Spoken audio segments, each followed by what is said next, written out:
Hey legends, my name is Mo and welcome to the Can't Can Will podcast. I'm a Royal Marine who is dedicated to optimising human performance and want to bring you exposure to the fantastic people supporting the same aim.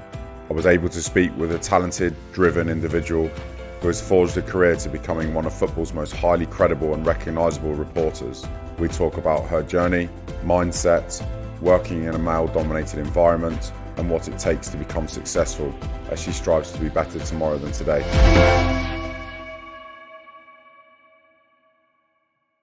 Episode 15, Alison Bender. So I was saying the other day, we were like practically neighbours. Yeah, that's mad, isn't it? Yeah, so Charlie was telling me that you used to live across the road from him. Yeah. I mean, we were blessed. I mean, that family have been so good to us over the years.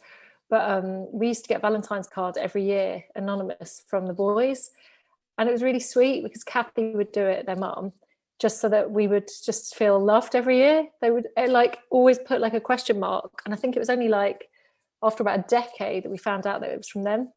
Oh, that's cool. I mean, I used to go around there at Christmas and every year I used to get a stock in every year. I mean, the presents were pretty crap, but and Kathy used to know they were crap because it was just the tat that she would collect throughout the year. Yeah. She made a point of it. And I was devastated one year when I went round and there was no stocking. She went, I thought he was too old for it. I was like, nah, I still want that. Like, you get used to it, don't you? But she's got a heart of gold. She's absolutely lovely. She's like the hostess with the mostess, isn't she? I know. I always remember her pudding cupboard. So sorry you can't watch Arsenal, by the way. I'm going to try and get to it later anyway in the second half. But are you a big fan? Nah, I don't know. It's I used to be, but I'd love to get hold of that team. I'd love to get, I'd do it for free, no dramas, and just get in there and try and instill a little bit of grit in the team. I think is probably what they're missing. They just need a little bit of. They've never recovered since losing Patrick Vieira, I think. So that type of player, I don't think they've ever really had it since. And we'll see what happens tonight. I'm not holding my breath. So it is what it is. But I hear that you was a bit of a break dancer in your day as well. So when I was at Bristol Uni, I got into it randomly and actually loved it because then I started hanging out with the locals rather than just students. And I just really, really fell for it in a big way. Like everything I do, I kind of throw myself into it. And so I became quite obsessed with it, to be honest, almost like to the detriment of everything else. I just did it all the time. And then when I found out Charlie was doing it, I'd go around his house and do a bit of breaking as well. I was never that good, but I was a lot better at teaching it, actually. No, but he said to me that he used to love it because there was like this older, good-looking girl used to come around the house and break dance. So all the lads used to really like it. So they'd be like, Charlie, when we coming around your house again? Charlie, when we coming around? And so that was, I don't know if he's ever said that, but now we know. Oh, hilarious. So what did you do at Bristol Uni then? Psychology. Yeah. Oh, really? So I really love...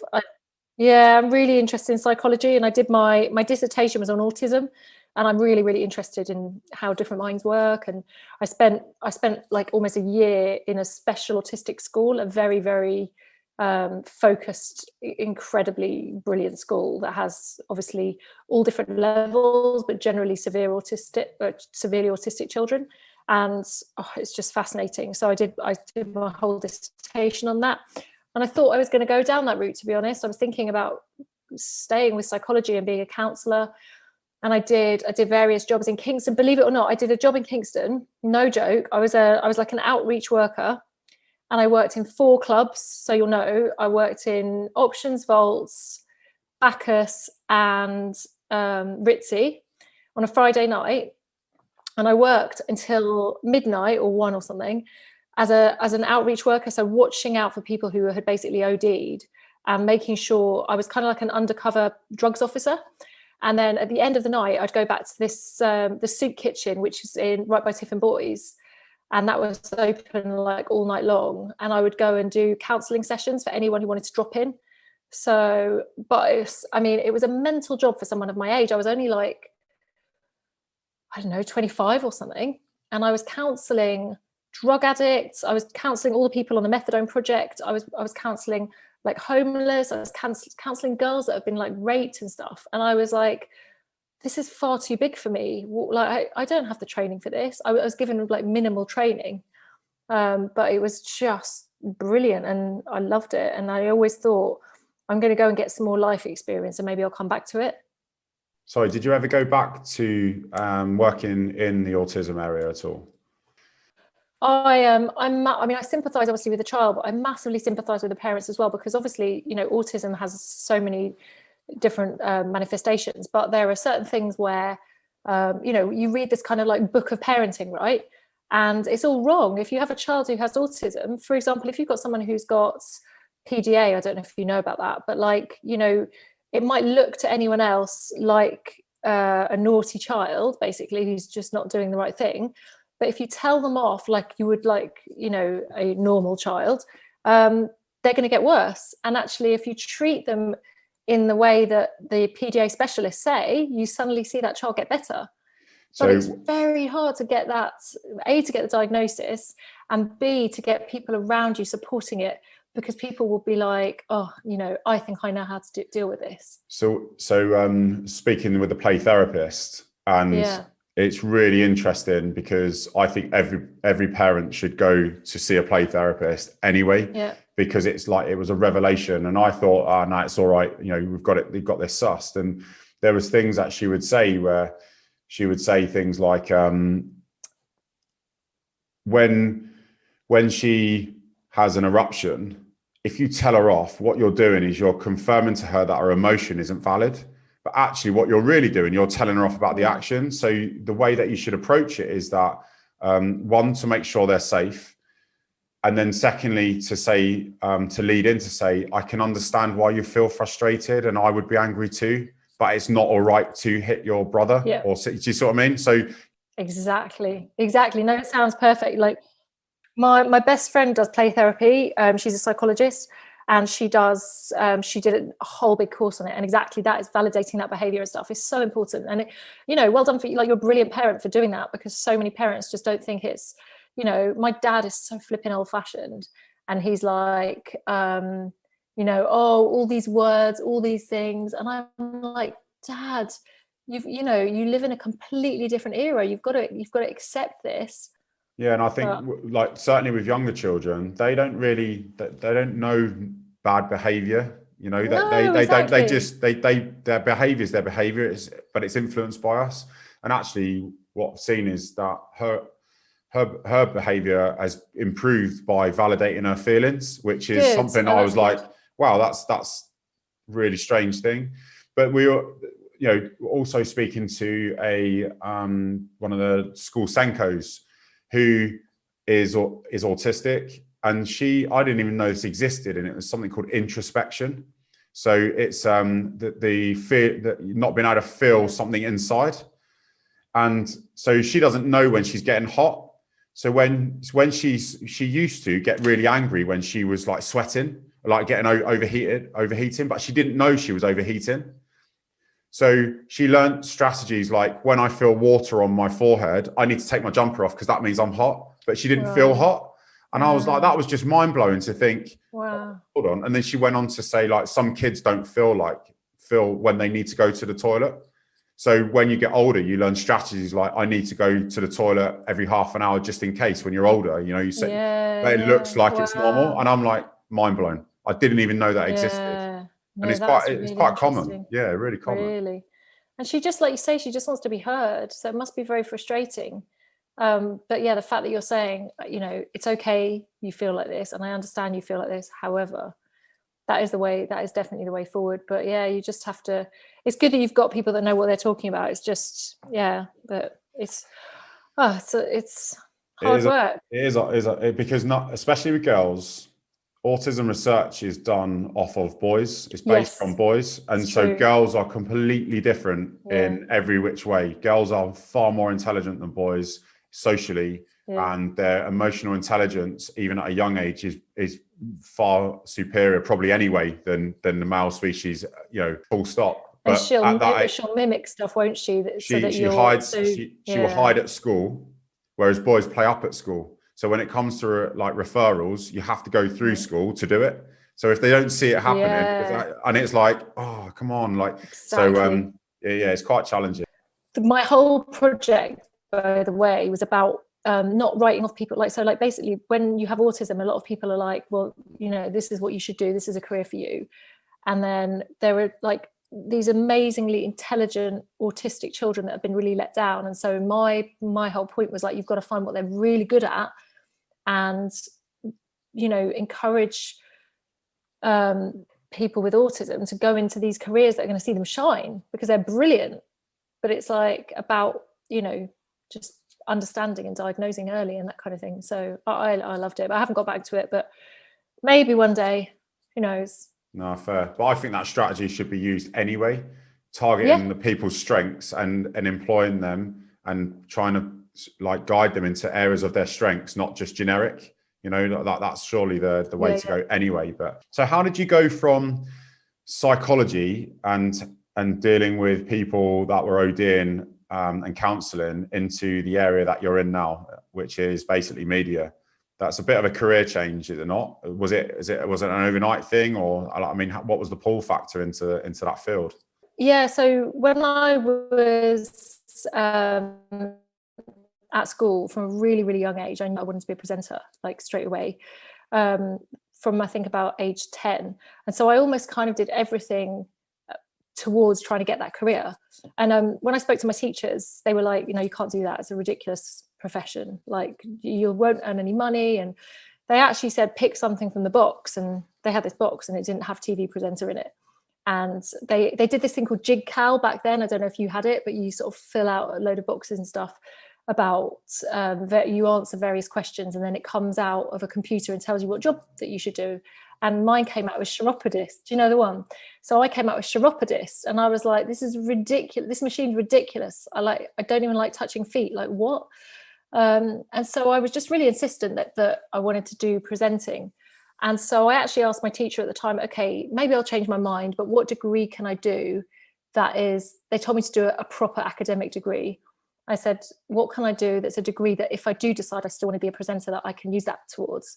And I remember my teacher at the time, she said, psychology is a really good all-round one because you can kind of take it anywhere. And a lot of people do go into the media. So I was like, okay, I'll do that. So I went off to university, but still always in the back of my mind was, I want to be a presenter. That's exactly what I want to do. Why was that though? What was it about that attracted you to that profession? So for me, it was like, it was one of those funny things. So I went to the Ideal Home exhibition years ago with my mum, and they had this like news reading stand basically. And I sat down and I had to like read the weather and the news with an autocue. And, you know, it was just a day out with my mum, and I sat down and I did it. And of course the woman was like, oh, wow, I was 10 years old. And she was like, wow, this girl's natural. And you know what, just hearing that praise, it was just like, oh. And I was terrible, by the way, because I've seen the video since, and I was so bad, but she was just being really nice. And I thought, oh, you know, and it gave me a kind of an idea in my mind.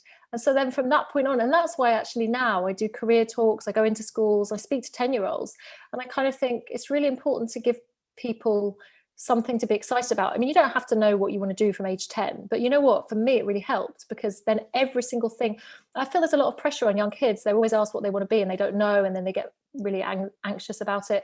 And I actually think it's worth just knowing something that you like and then going down that pathway. And, you know, as you know, there's always twists and turns and things change, but it's really nice to have a passion. And so that was always my passion. So even like all throughout university, I did think about counselling. I thought about all the things that would naturally go with psychology, but I also was applying at the same time to TV companies. And I just thought that whichever opportunity kind of came first, I would do it. And I actually had a bit of a crossroads. So when I graduated university, I was offered 2 jobs. One was to stay at university and to do a research project on autism. And the other one was to enter a TV company. And I was just like so excited about the TV thing.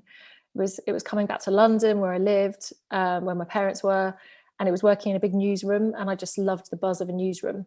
And I have to say, it was way over my head. I went in there with really, really smart people who had, you know, all of them had a couple of degrees, and I felt way out of my depth. I remember I had to read the FT, the Financial Times, every single day and give a report on it. And I found it really uncomfortable and really quite embarrassing. But I still weirdly had this thing that I wanted to be on TV, and I was actually quite shy. Why was it uncomfortable? It's a weird one because I was actually really, really quite shy, and every time I read aloud or spoke, I'd go bright red. And yet, so it's bizarre. It's not very fitting that I wanted to be a TV presenter at all. But actually, during that time, I thought I just loved TV, so I thought either I'll be a TV presenter or a producer, like make TV, or a director. Even though I didn't really know what director was, but I just loved the idea of being in this TV company and directing things. And so, actually, once I started in the big newsroom, I kind of thought, you know what, producing is more my thing. And I sat in edit suites for hours, and I loved editing. I loved just putting TV together. But it actually came a little bit later when I kind of rekindled my love and my desire to present, because I was basically writing all the scripts and working really, really hard and putting the show together. And the presenter would basically rock up, which is basically what I do now, rock up really late, grab my scripts that I spent all night writing, sit down, have her hair and makeup done, sit on screen. Not that I'm belittling the job, obviously it's difficult, but she'd sit there for 2 hours and then she'd go home. And she'd be back home before I'd even left the office, and probably earning about 3 or 4 times the amount I was. And I remember thinking, I've done all the hard work here. Like, maybe I could be a presenter after all. And so I spoke to my bosses and I said, look, will you give me a go? And they screen tested me and they said I was terrible. They were like, no, you're too young, your voice is too high pitched, you don't have any gravitas. What does a screen test look like? What does that mean?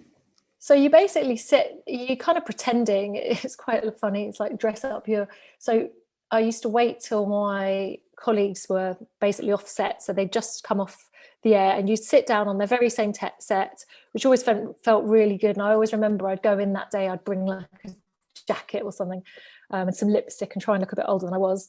And you basically sit there and the auto cue appears in front of you. So you start reading the auto cue as if you're presenting the news. I mean, the first thing my boss said to me was I was very monotone and I was just literally reading. And he said, you have to almost be like 20% more. So, bring yourself up at the beginning of sentences and then go down. And, so he gave me sort of tips and tricks. And I would literally do that every day when I was able to. At the end of a shift, I'd say, oh, can I sit down?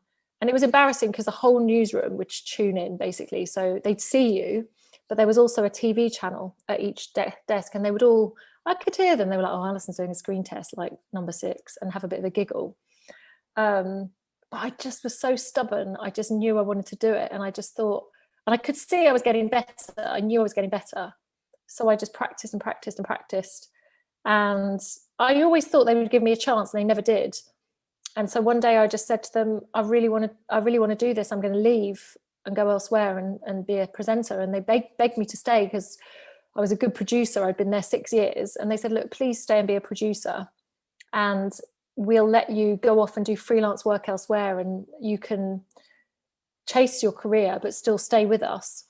And so I was really lucky because I basically had a bit of both. So I was able to kind of pay my bills, pay my rent, and have a proper job. And then I applied for just like hundreds and hundreds of jobs for presenting, just to kind of try and go down that route. And I gave myself a 1-year experiment. I'm sure loads of people kind of do this. So you're like, right, I'm going to have 1 year, and if it doesn't work out, then I'll stick with producing, and I'm happy. I like producing, but I just have to see. I just wanted to sort of see if I could do it. Where does that mindset come from? I often think about this. Like, for me, I think that I've always felt a little bit not as talented as people around me in everything. So like, I loved gymnastics growing up, and I poured such hard work into it. I worked every day, and there were kids that only did it like once a week and they were better than me. And I did it every single day of the week, and I wasn't as good. So I always felt I had to work a little bit harder than everyone else, but I always knew that I could get to the same level as them, but I just would have to work harder. And it was the same with school. I went to a really academic school, Tiffin Girls, which is a grammar school. You have to pass your 11 plus. And I didn't pass my 11 plus. I got in on like a second sweep or whatever. So just from day one, I was always less clever than everyone else. And I knew that. And I didn't even tell people actually, but I knew of this school of, I don't know, this year of 100 people, I knew I was bottom, but yet I had to be the same as them. And so I just worked. And it's just been my entire mentality, like every single thing I do in life, I just pour a lot of hard work, because I just know I'm not super smart. Like I have a lot of friends, Oxbridge friends, and I can tell their brains just work a little bit differently. They're sharper, they're quicker, they're quicker on the uptake. But I like the narrative, because I kind of think, just because you're not as clever or as good, it doesn't mean you can't do it. And that's what I kind of been telling other people as well. And I got there eventually, basically. So a lot of kids at school will think the same. So were there any variables that you can think back to that you would recreate again, that were like foundations of why you put the hard work in? Because a lot of kids would walk away from that and do walk away going, oh, I'm just not that good, so I'm not going to try. But you didn't do that. It's weird. So I did it all for me. So I have to say I had a very, very laid back parents. They never put any pressure on me financially or, or academically or anything. They just, in fact, you know what? I don't even think they knew what I was doing half the time. I'd just go into my room. And so I put all the pressure on myself. But I remember, like, I just have always been a bit nerdy. Like, I remember I had a wall chart when I was like 10 years old that I made for myself. And it literally had, it was like a grid, and it had an X for an hour, a star for half an hour, 10 minutes was a whirly gig, and 5 minutes was a circle. And every time I'd go into my bedroom and sit on my desk, I would just do a bit of work and then exit off. And then I had all my subjects, and then I would look at them. So I'd be like, oh gosh, physics. God, I've hardly done anything for physics, because chemistry's got like 20 stars in it. So I've got to do a bit more physics. And so, I did have these really quirky little traits, I suppose, but no one ever had to tell me to go and do my homework. I would just, I had this chart, and I just, and I think as well, it's fear of doing badly. So everyone's so different, aren't they? But for me, there is no way I would have ever let myself sit any exam with the panic and the fear that I didn't know it. So I always made sure that, like, whether it was GCSEs or whether it was before that, I was always entering that exam like just busting with knowledge. So I'd I'd stay up really late the night before. My parents maybe even put me to bed, and I'd wake up in the night and just like work, because I couldn't bear that fear. And then we all had friends like it who just didn't give a damn. They go into the exam, wouldn't they? And they just sit there, and they'd be like, if they can do it, they can do it. Or, we all have smart friends who just aced it without working. But that wasn't me. I was always I had to make sure that I knew it. And it was usually last minute cramming, which actually is a lot like presenting. It's cramming. I basically, I love it. I kind of laugh to myself, because I think I've chosen a career that is like what my entire life has been like. So like cramming for an exam, and if I'm on the radio later on, I'll sit there and I'll cram and make sure I know everything that I need to know, and then boom, it all comes out. Short-term knowledge, a lot of it's gone the next day. But that's just how I've always been. So did you ever have a fear of failure? Was that, or was the fear of failure what drove you? Yeah, exactly. I think so. And I don't know whether that's because I went to this really academic school where everyone got A's, and to be honest, anything other than an A, I suppose a B was acceptable, but a C was never acceptable in my school, which is not tiffing girls. Terrible. No, which is really sad, isn't it? But maybe that's what kind of created that mindset. But yeah, there was always fear of failure. Definitely in my presenting career, there's always been a fear of messing up live on air. It's weird. I'm amazed I never really have. I've had a couple of, we've all had our, absolute shockers where you just think, oh, that wasn't good. But I don't think I've had the thing that I'm fearing, whatever that might be. I haven't really had that. So yeah, I suppose you just always kind of making sure that you always give the best account of yourself, I suppose. So where did your first presenting job come from? Yeah, so while I was kind of on this experiment of trying to find presenting work, I applied for a shopping channel, actually, which a lot of people laughed at, because I'd come from this business news channel, which was very serious. But the shopping channel were giving me on-air experience, and they were saying, we'll give you that job. So I was like, yeah, great. And it's the hardest job ever, because you've got to basically speak about pots and pans and fluffy towels for about an hour live. So it's really, really hard. And I absolutely loved it, to be honest. But I could also see that it was just giving me that on-air experience, and I was able to kind of speak in front of the camera. But then following that, I think the sort of, I suppose, my big break, you could say, was I applied for a job at Real Madrid TV, the football channel based in Spain. And they were looking for someone to actually launch the channel. So they wanted a producer as well as a presenter. So it was perfect because I ticked both boxes, because I'd done the producing and I'd done a little bit of presenting by then. So that's another thing I always tell people. It's like, your journey's so important, because if I hadn't done any of that producing, I never would have got that gig. And it was the best gig in the world. And I moved abroad. I got a one-way ticket, 26 years old, just went out to Madrid, not knowing how long I'd be out there, to launch this channel.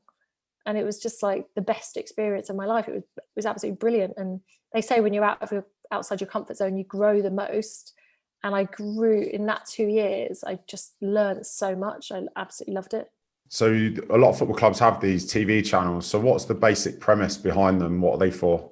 So, I mean, it's for your diehard fan. And so what I love about it is you've got to assume that the person watching is basically going to know everything about that club and care about everything about that club.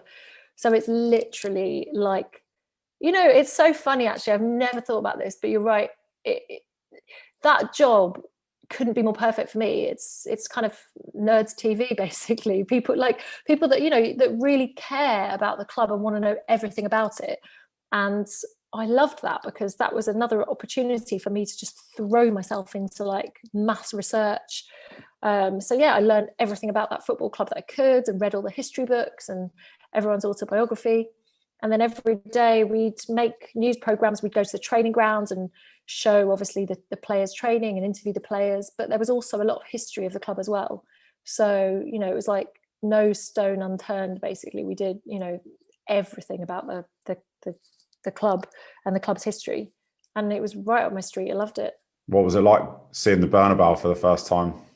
Yeah, it was so magical. Like, I still say it's one of the best stadiums in world football. It's just beautiful. It's really classy. I mean, obviously working in La Liga, it was really hot as well. So you'd watch games in the first half would be kind of as the sun's setting.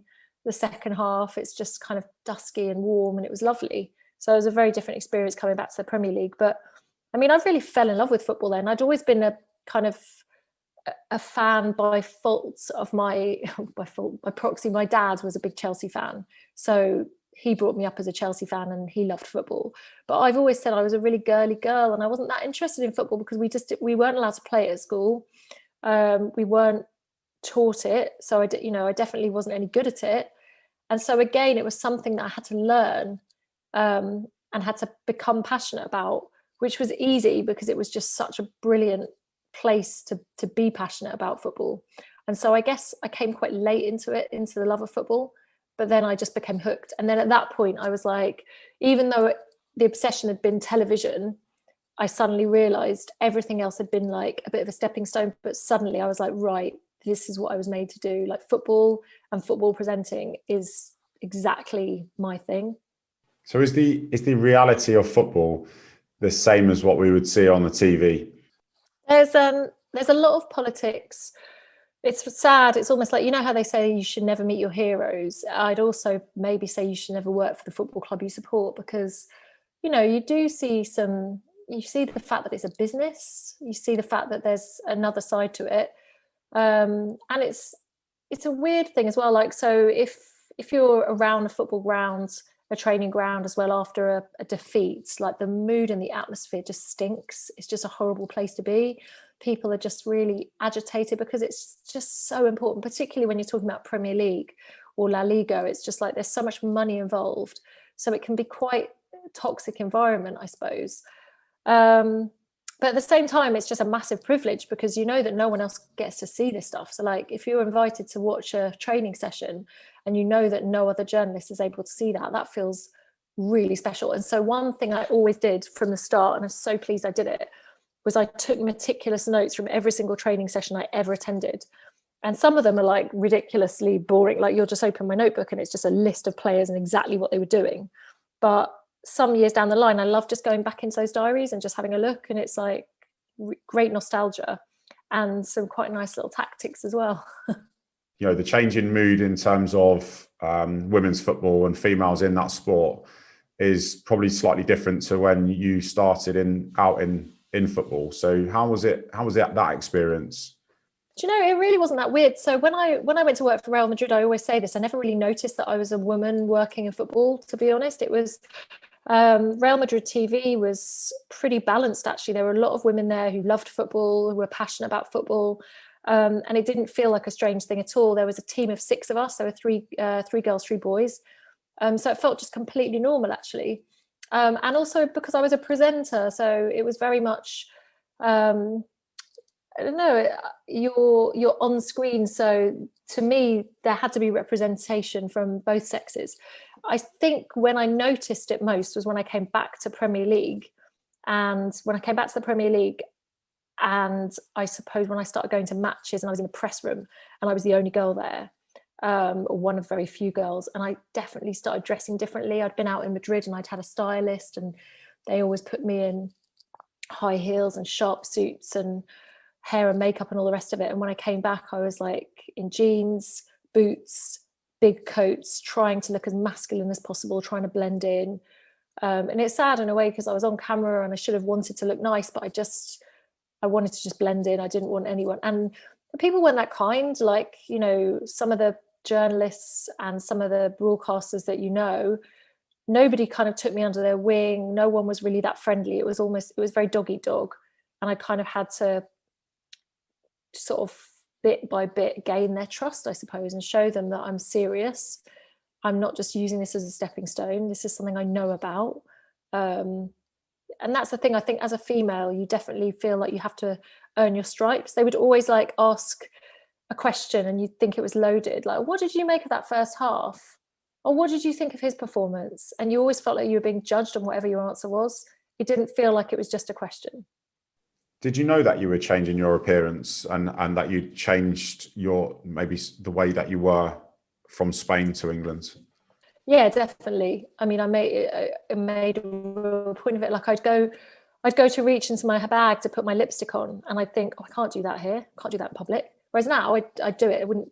I'm like, why was that though? What stopped you from doing it? Because I think it was just, there's a sort of a perception, isn't there, of, she's a girl who's into how she looks, her hair and her makeup. She doesn't really care about the football or the content. And it's a shame and it's unfair because obviously, the fact that I was presenting on camera, I felt like I wanted to look a certain way, but I just felt like it just made you stand out as just a bit too girly or frivolous, or gossipy. Like if I was at a football match and I was chatting to another female presenter, I felt like the men would be like, oh, what's that gossip club over there? Whereas when the lads are all together, it's just banter. And I know it sounds really paranoid. And when I'm saying it out loud, I'm like, oh, that sounds so ridiculous. But I know I'm not wrong in that is how things were seen, because you could just feel the vibes, and the fact that, Martin Tyler and Jeff Shreves and all of that kind of gang, they came up to me one day and basically said pretty much, congratulations, Alison, you're in the club now. You've earned your stripes. We were a bit suspicious of you in the beginning, but, you've been here years now and, good luck kind of thing. And I was like, I remember at the time feeling quite chuffed, but at the same time, what they're saying is, we judged you because you were a girl. And, I can't even be that disappointed in it because I feel that maybe we're all like that a little bit. You definitely have to work a bit harder as a girl, because if you make a mistake as a girl, people assume you don't know it. If you make a mistake as a boy, it's just like he made a mistake.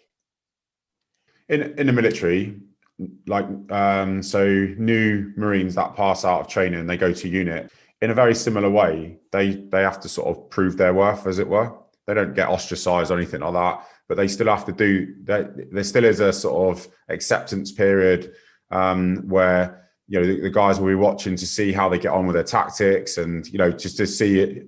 It'd be the same if a football player went to a club, unless they were a superstar, they'd be like, right, what's he doing and how's he getting on? Do you think that that would have happened the same as a new male presenter, or was that different? No, I don't think the guys are judged in the same way. And I think I often try and think about why that is. And I think the main thing is that there are so few of us, or there definitely were when I started out, that you are sort of held up as kind of specimens against one another. It's one of my colleagues actually noted it recently, and I thought, yeah, she's right. You're in this crazy competition with each other because there are so few of you. Whereas with men, another man comes, it's just another man, it doesn't matter. Which is, it's a shame, isn't it, to sort of group people like that. But I think with the women, it's like, oh, there's another woman on the scene. Let's see how she is, how good she is. Does she know her stuff? Whereas you wouldn't do that with another guy because there were just so many. When you came back to England, what role did you take up? What job did you have? So the role, actually, when I first came back to England, it was a double role that was offered me. And that's why I came back, to be honest, because I really wanted to stay at Real Madrid. I was loving it there. But I was offered a job on Sky Sports News and Chelsea TV at the same time. Oh, I bet your dad was loving that. Oh, I mean, it was amazing. Like, he was dead proud, actually. And it was really nice kind of had a really different relationship with my dad suddenly, because we'd never talked about football growing up, really, because he'd realised that I wasn't that into it. And then suddenly... And now we have that great relationship. Like, Chelsea got through to Champions League final, and I rang him just to have a chat about it, and we're chatting about all the players. And it's just a really nice thing that we didn't have for the first probably 15 years of my life, and now we've got. So that's really cool. And then Sky Sports News was a mega thing as well, because, that kind of made you almost like famous in the fact that people would come up to me in the street and recognise me, which I hadn't really had before. So it did feel like a really big deal job. And it was definitely too soon for me as well. I wasn't good enough for it, to be honest. I was thrown in at the deep end with very little training. I think they thought I was better than I was, because I'd been doing this stuff at Real Madrid and I was very comfortable with it. But that was just one element. That was Spanish football. And suddenly I was on Sky Sports News, expected to do cricket, golf, score updates off the cuff, when half of these sports I'd not even played. So I was way out of my depth. And once again, everyone else was better than me, and I had to throw loads of hard work into it. So it's like this constant kind of thing in my life. But it didn't ever make me want to give up. It just made me want to work harder. So how did you overcome that at Sky Sports? Because I mean, that's a fairly big portfolio that you would have had to have learned in a small time. What strategies did you use to sort of break that down and get through the content that you needed to be upskilled enough to be able to prove your worth, as it were? Just absolutely immersing myself in it. So literally listening to the radio constantly, like having 5 Live on, having Sky Sports News on constantly.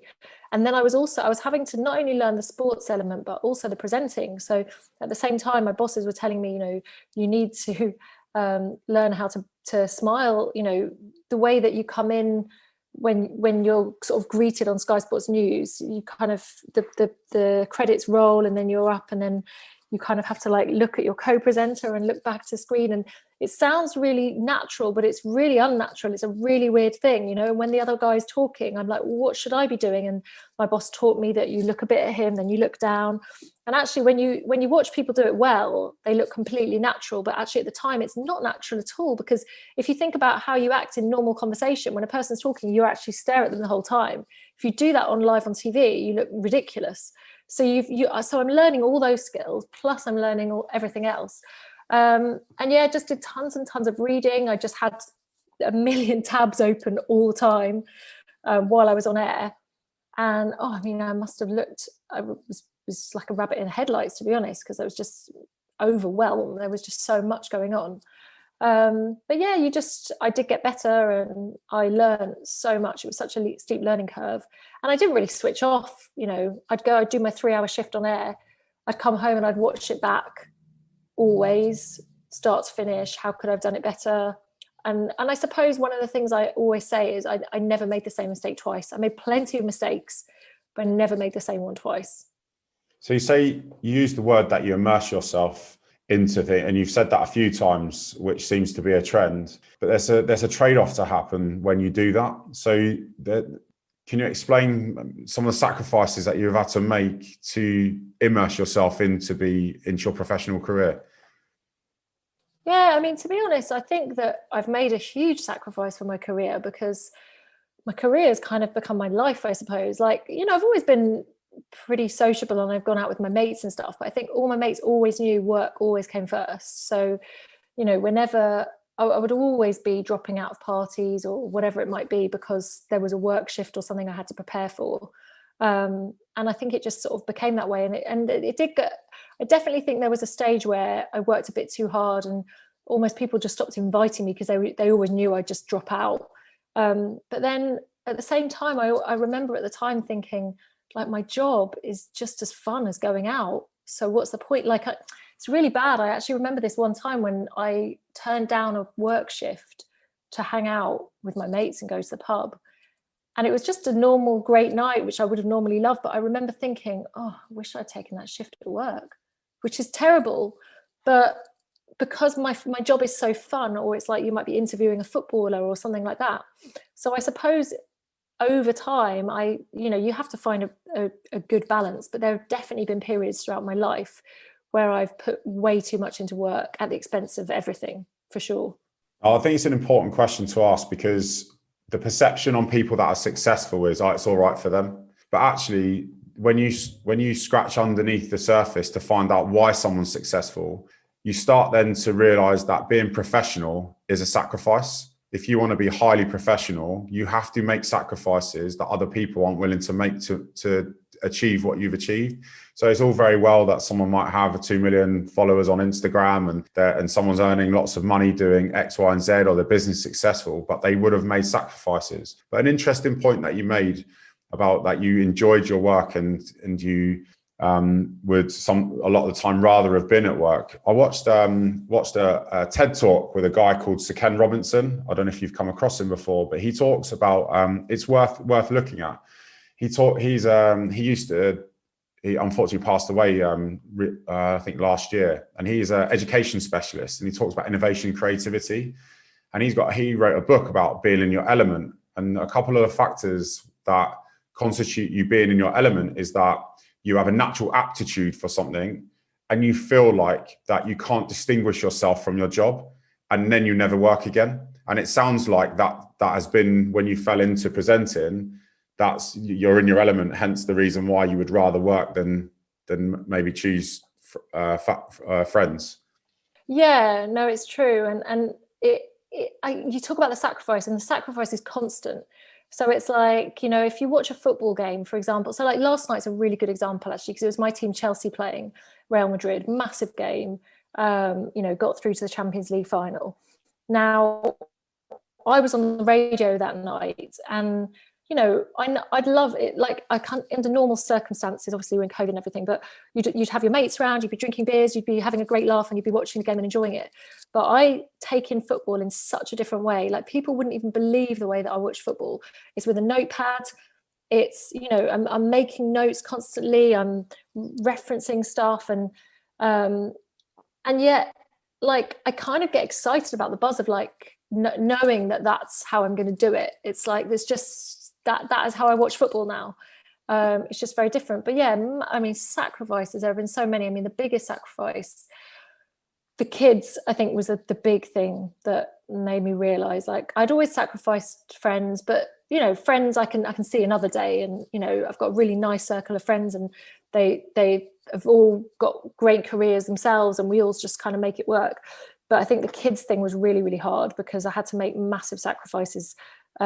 So tournaments, going to a World Cup, being away for 6 weeks, leaving your kid at home for 6 weeks, that has been really hard and a massive, massive decision. And I never ever thought, I actually had like physical pining. I remember thinking actually at times, like, how on earth must it be if you're in a job that keeps you away from a family, or if you're in prison, or I was having all kinds of crazy thoughts about, because I was just missing them so much. It was like this physical ache. How old, what ages were they at that particular moment? So the very first big sacrifice, I suppose, was the Euros in 2016. So my little boy was about 3.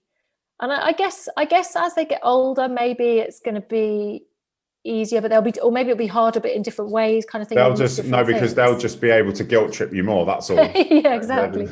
So I tell you what was the hardest part. So for my little boy, it was really weird because they just don't really understand. So it's like suddenly, you know, and I'm with them like every single day, playing, I'm mummy, and then suddenly I'm gone.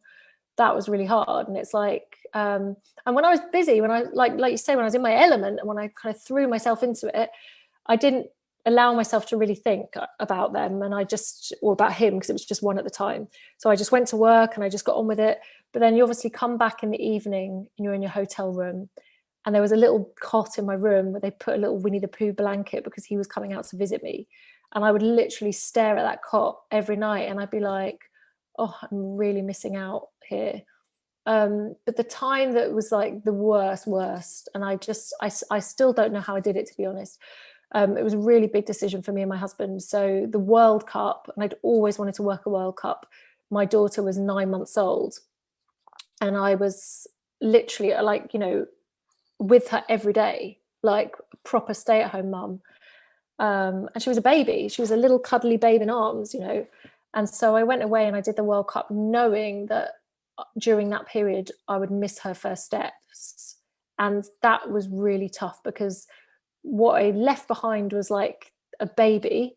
And then at the end of the tournament, 6 weeks later, what greeted me at the airport was like a little girl running.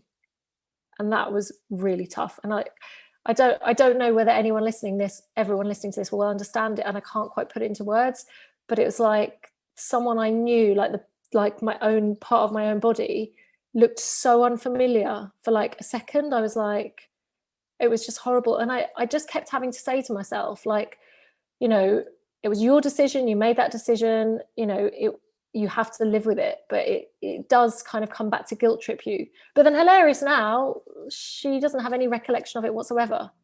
But it was hard. It was really hard for me, and it felt like a really long time. There was about 2 or 3 days on that trip where I cried and I just thought, what have I done? Like, but there was no reversing it by that point. And actually, it's something that I've had a chat with loads of other mums about it since. And it's funny because at the very end of the tournament, you say, never going to do it again, can't do it again. And then, of course, it's like an adrenaline buzz. And by the time, because these tournaments are 2 and 4 years apart, by the time the next one comes around, you're like desperate for the rush of being on the tournament. And you're like, yeah, I'm going to do it. And then you go through that cycle again. And it's so funny. But I do actually think, so my kids now are 7 and 4.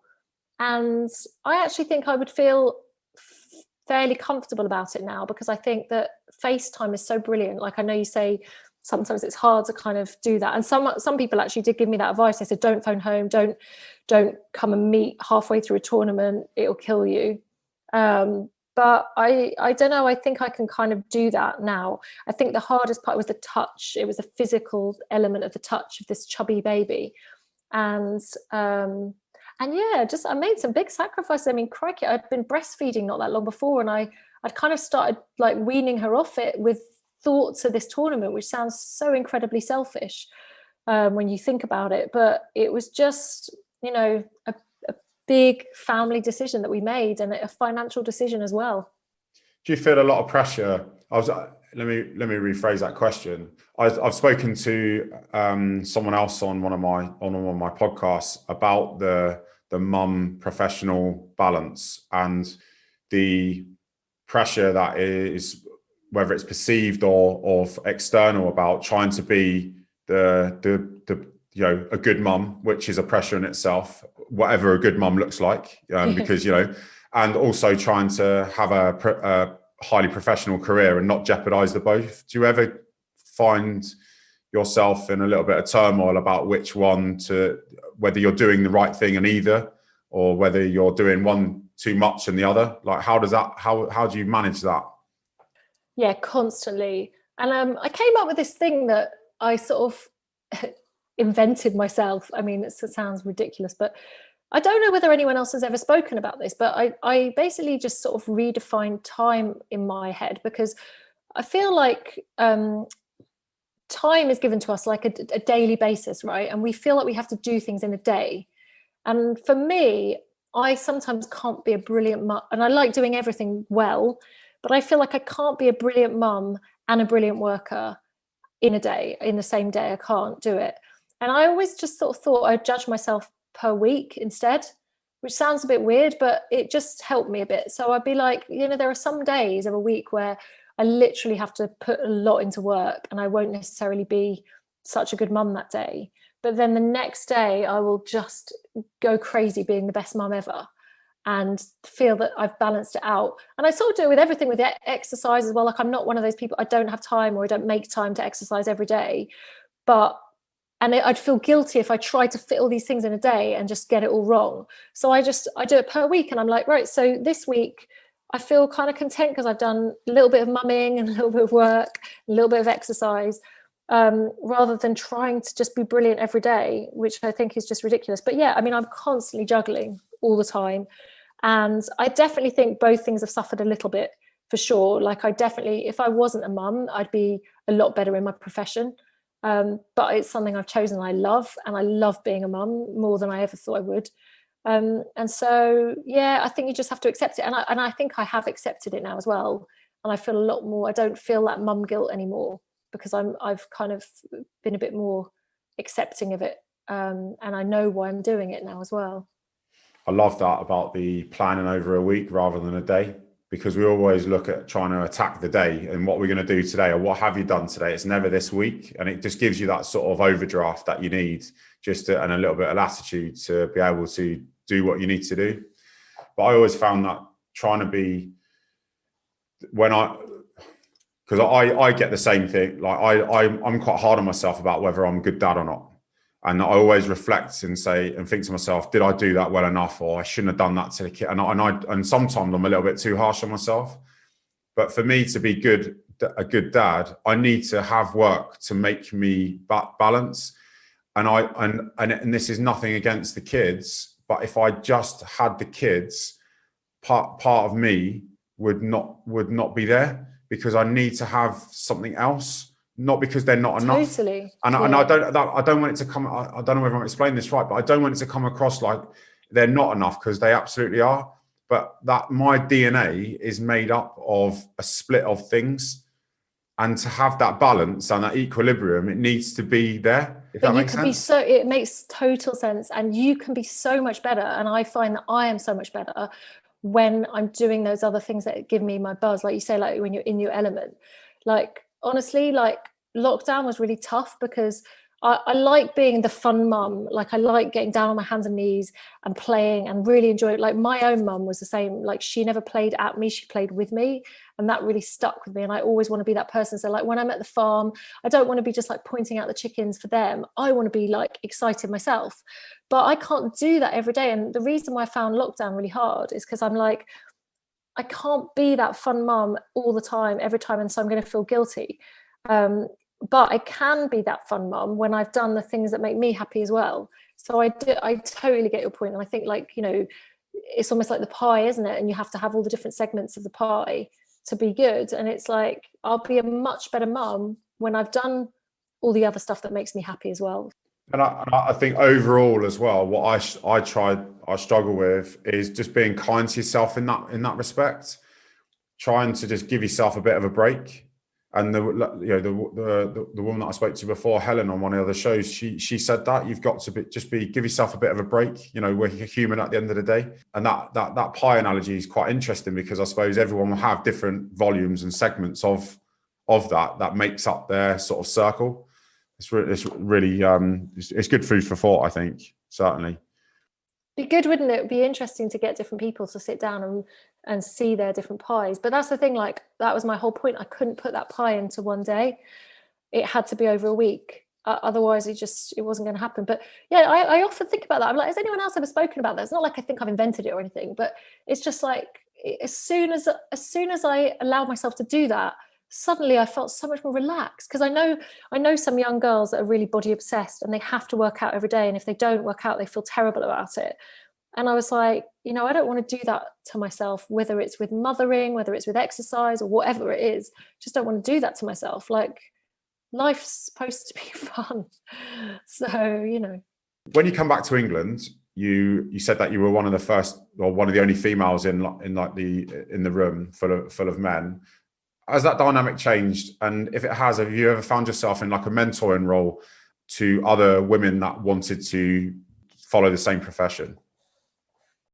Yeah, it's really weird actually. I don't know quite how this happened, and I don't know if other people feel it as well, but like I didn't kind of like the role of mentor because I feel like my career is only in its infancy. It's funny, I feel like there's so many things that I still want to do, and I feel like the second you become a mentor, suddenly it's almost suggesting like your own career is over kind of thing. But it did sort of happen like that, where I suppose young girls started gravitating towards me and sort of saying, oh, we'd really like to do the kind of things that you've done. Can you give me some advice and some tips? And so I started helping people out. And then, suddenly I find myself kind of mentoring a few different people and just giving my tips and advice. But yet it's weird because I still think I don't know, I've only just started this career, but I haven't. I've been doing it for about 20 years. So it's really funny.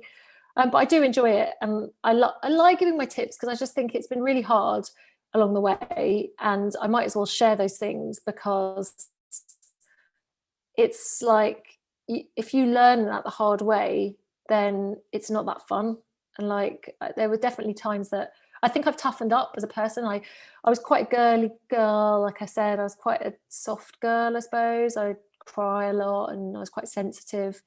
And now I'm a lot harder. And I don't necessarily like that. I don't think it's fair that a career can change your personality. I don't think it's very nice. And so I don't want it to put off girls. We want nice, kind people in this profession as well. We don't just want hard-nosed journalists who are always trying to dig the deepest stories. Do you know what I mean? Like you want a sort of a range of personalities. And I feel like a lot of the softer ones who care a bit more might just fall out because it's just too hard. It really is hard.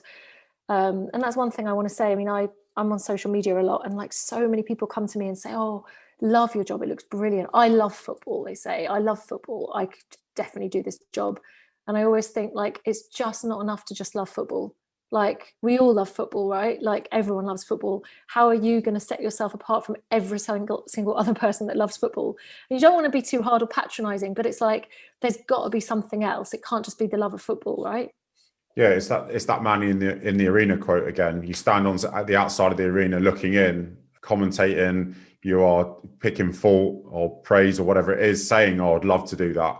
Or if I was the manager of that football club, I would do. But then get put in that position, you run a mile because actually you're not in that space to be able to go into the arena to do the business. So it's something that must be quite good for you to receive those comments, but frustrating as well because you just don't even realize how much hard work's going in here. Yeah, and I suppose like when you've been doing it a really long time, one of the things that you end up doing is making it look easy because you've learned the hard way, right? And so, in the beginning, I used to make my job look very complicated because I was proving myself. So I'd do these long, convoluted questions to kind of prove that I knew about football. And I always remember actually the head of ITV saying to me, you don't have to do that. And I say, yeah, but I kind of want people to know that I know my stuff.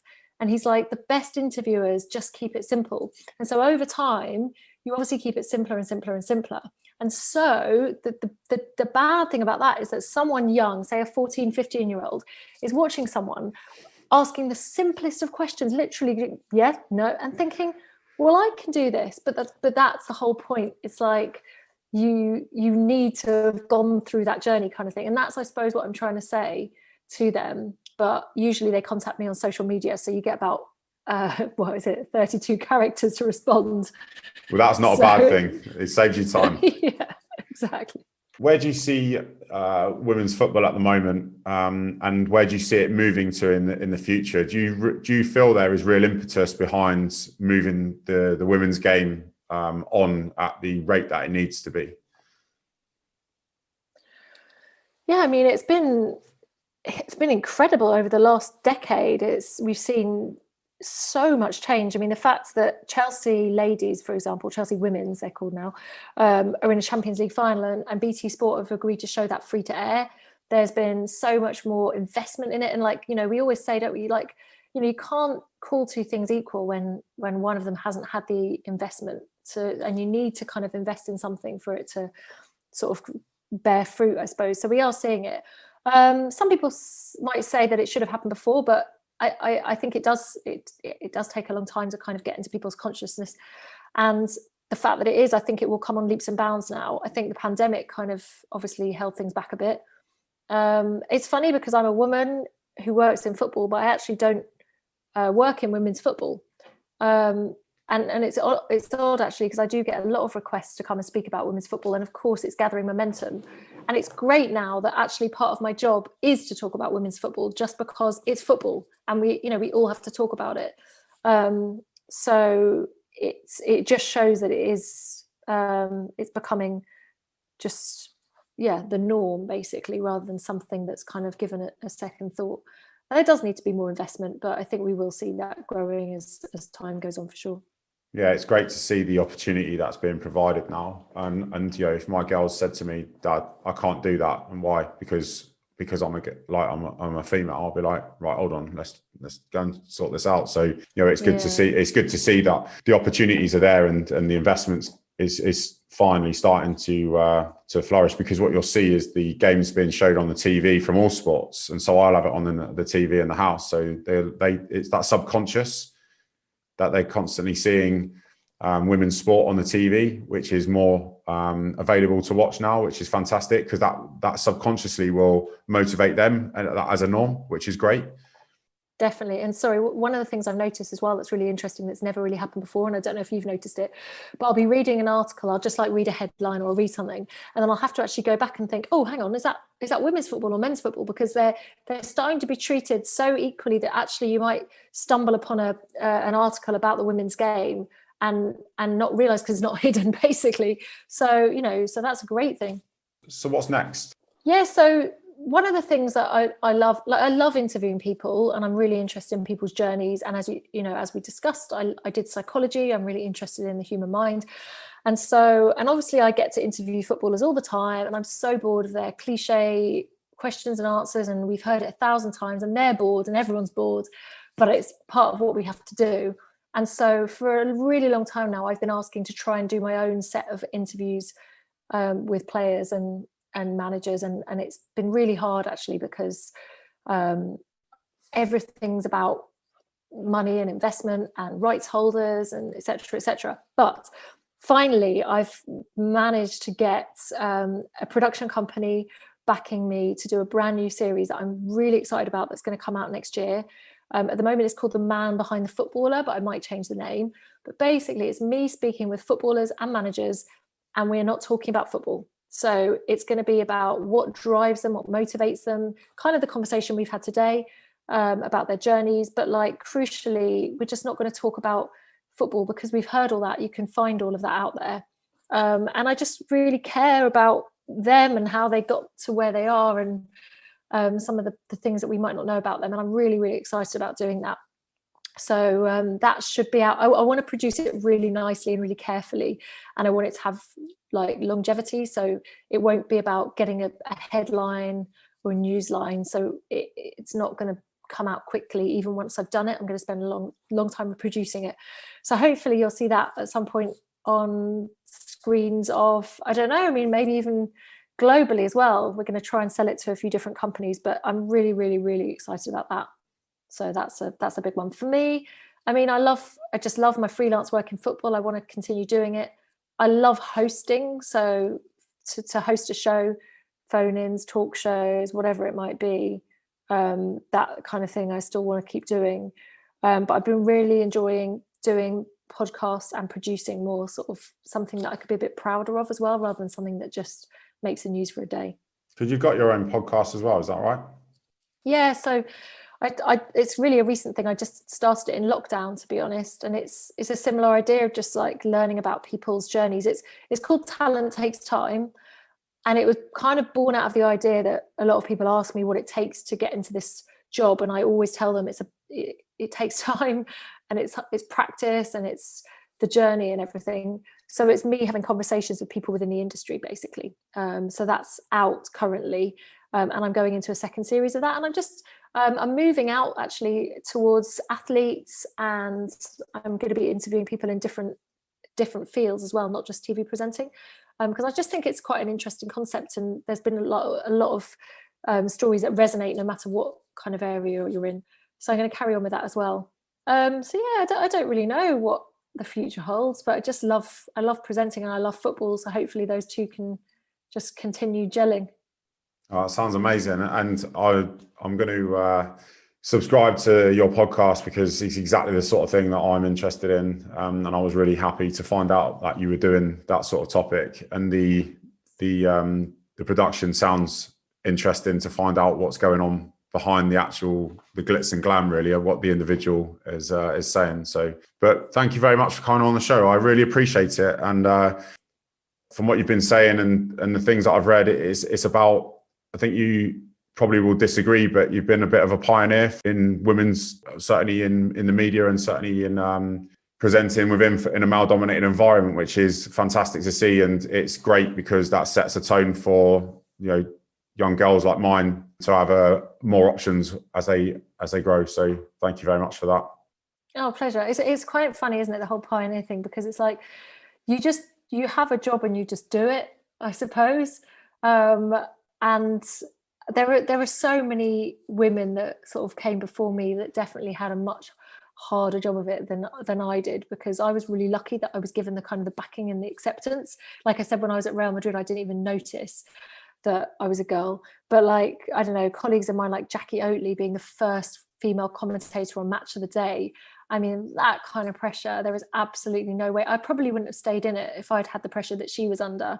So we've kind of got to take our hats off to people like her and women way before her as well.